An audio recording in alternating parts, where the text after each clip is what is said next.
Thank you. Any questions? Yes, please. You mentioned that some powers try to destroy all crops and fields. My question is, this will destroy them too.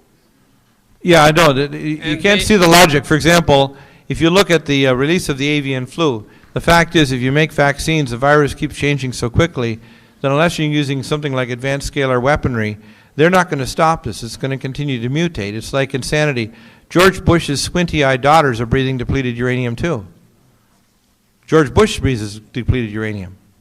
These people are fools. They're indwelt by demonic entities. We have to face the reality that is hard for the regular population to understand, that demonic obsession and possession really does exist, but it exists in a way scientifically because people have to understand that the separation of science and spirituality is all based on ignorance. The real universe is a real universe. It's not just a imaginary archetype in your mind. It's a good way of coping with the nature of the universe. It is a reality. These beings really do exist, both in the physical flesh and on the astral planes, which is why all the higher level Masonic orders or the black dragons or the higher level Buddhist dark monks and so on, all of them are indwelt by demonic astral entities. Yep, go ahead. Yes. Are there transdimensional beings who are on our side helping us? Of course there are. Mm-hmm. Of course there are. There are very advanced civilizations and beings. They would call them angels. Angel means messenger of the Most High God. Now, for an ancient society 3,000 years ago, it's very hard to say to a shepherd that someone's from a specific star system or from a different time, space, or somewhen, not just somewhere. So it's very hard to explain to someone, but for our advanced culture, we should not be so naive to think that God does not have the sons of God. It says the Ben Elohim cried with joy at the creation of the earth. The fact is that we are a juvenile society about to walk, and they're all looking at us to see if we'll walk or die. And they're there trying to not interfere, but the angels are there. We might call them angels like the angels that they mythologize through the Middle Ages, or they draw wings on them. But these advanced beings exist. Everybody's always known them. Back through the Middle Ages, right through the Middle East, they say if you have a stranger, you make sure you treat him well and you feed them because you never know when he may be an angel. So, of course they exist. Everybody's known that. Anybody who says they don't believe it just hasn't read any history. Are they creating and guiding the star children? Well, when you're talking about the star children, literally, we as spirit beings make decisions as to where we are incarnated and where we exist. And when you're saying they're directing them, of course the angels are there. When you talk about guardian angels and so on, people had an intuitive knowledge, and even these other religions like the Catholics and so on, they understood, and the Buddhists, they knew there were positive, if you want to call it spiritual entities that are in harmony with the Most High God, that are of course trying to intervene. Why do you think the earth is not just total chaos? If it was, listen, with what I've been underground with these facilities and what I know is going on, the only way that we could even have this meeting tonight, and I could even fly my jet in here even though my other bag didn't arrive, is because there's angels trying to fight against it. I had so much opposition to come here. I traveled in 1999 to 42 cities in Israel, and through the 90s and before, cities all over the U.S. and Canada, and I've never had such opposition as trying to come here to speak today. And the reason is, we're coming very close to them signing the peace treaty that's going to partition Israel and the city of Jerusalem. And when they sign that peace treaty, count the clock, because the sealing of the sons and daughters of the Most High will start on day one of them signing that treaty, and that sealing will end at exactly 1,260 days. So you're hearing that today. If you go on my website, you'll pick up and you can see the first two chapters of the small scroll. The first chapter I received back in 1998. The second chapter I released in 2003. And there's 10 more chapters to be released. If you read that, you will read not the words of a man, but you read the words that were given to me by the Most High. And they're words that will speak to you and make you understand and cry for what's going on in our world. People are always looking for a technical answer. They want to be entertained with archaeology or pictures or artifacts.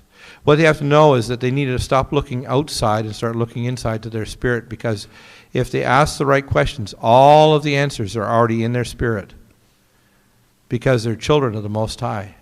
And when they look and they call them star children, we're all star children. We're all star children. They're just starting to open up. They're like the bubbles in the bottle. Little children opening up their eyes. My little daughter with Down syndrome, she knew when my son's wife was pregnant. She just put her hand on her tummy and said, Naomi's pregnant. Naomi's going to have a baby. You know why? She's my daughter. I'm a medical intuitive.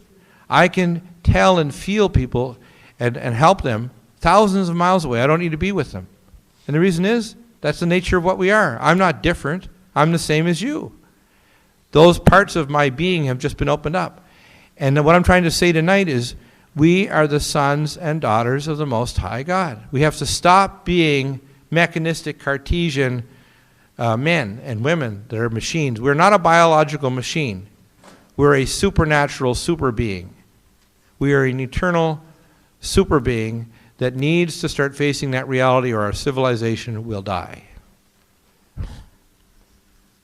How do we open up these new areas that are open to you? And I mean, the first thing that I'm doing is I'm trying to do more teachings on my website, my show. The second thing I'm going to do too is I can pray with people, and I can also, with time, and it has to be them being drawn to be prayed. What I do is I pray for them firstly for their name. And their name literally is like a trajectory. It's like it says in the Bible, it talks that they shall be given a white stone with their name on it, that only them and the Most High shall know.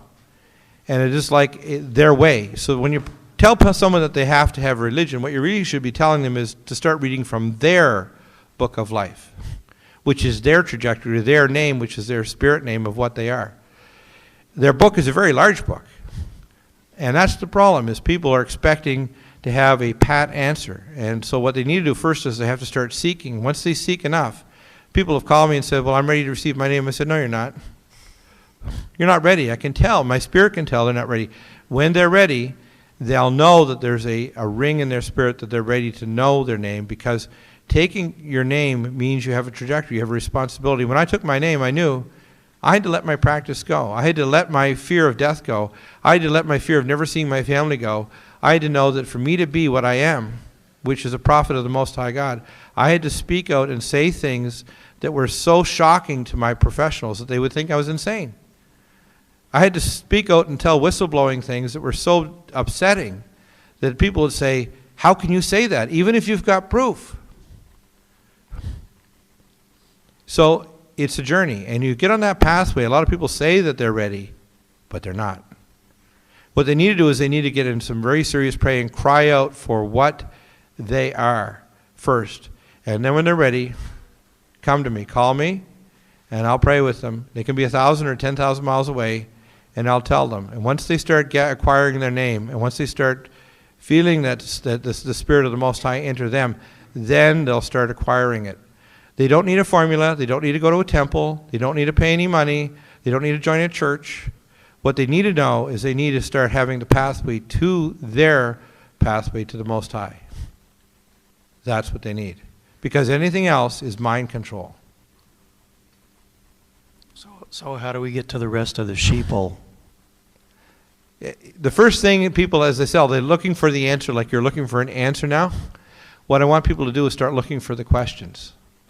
That was the chief thing that I was trying to say tonight. You need to look for the spiritual questions. Once you look for those spiritual questions, the answers were always there. They were there in your spirit body before the framing of the universe. Your bioplasmatic entity that was you was always there and always knew the answer. Right?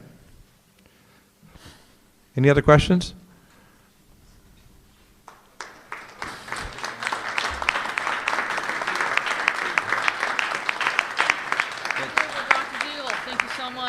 You're welcome. All right.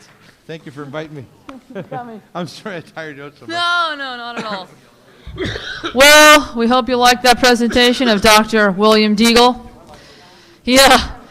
I know you guys are a little tired. You don't have to worry or being rushed out. Take your time. And we do have probably copies of this tonight, believe it or not. Our next forum at the Granada Forum will be Dr. Stanley Monteith in February 2007.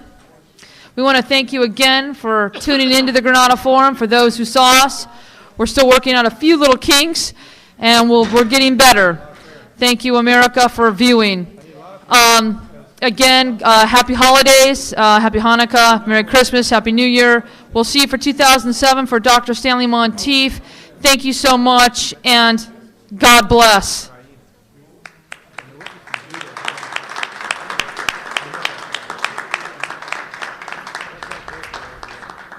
Yeah. Next time I come, you'll see I wear my tallit.